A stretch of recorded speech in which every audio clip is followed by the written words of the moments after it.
আজকে আমি যাকে নিয়ে কথা বলবো তিনি শুধু ব্যাচেলর পয়েন্টের পাশা না, তিনি একজন বহুমুখী শিল্পী মার্জুক রাসেল। কবি, অভিনেতা, গীতিকার, একজন মানুষ এত ট্যালেন্ট নিয়ে সামনে এসেছে বলেই তাকে আজ কিংবদন্তি বলা হয়।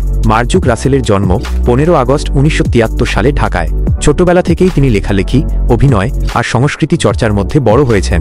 পড়াশোনা করেছেন নটর ডেম কলেজে, এরপর ঢাকা বিশ্ববিদ্যালয়। সেখান থেকেই তার শিল্পী জীবনের ভিত আরও শক্ত হয়। অনেকে জানেই না তার পরিচয়ের প্রথম দিকটা শুরু হয় কবিতা দিয়ে। তার লেখা কবিতাগুলো ছিল ভিন্ন ধাঁচের, সামাজিক ব্যঙ্গ, প্রেম, বাস্তবতা সবকিছু তিনি কবিতায় ফুটিয়ে তুলতেন। মার্জুক রাসেলের নাম জেমস বা নগরবাউলের সাথে ওতপ্রোতভাবে জড়িত। তিনি বেশ কিছু জনপ্রিয় গানের গীতিকার, যার মধ্যে জেমসের গাওয়া অনেক গানের কথাই তার লেখা। তার লেখা গানগুলোর মধ্যে উল্লেখযোগ্য দিন গেছে রাত গেছে, জানি না জানি না, তুমি আছো বলে।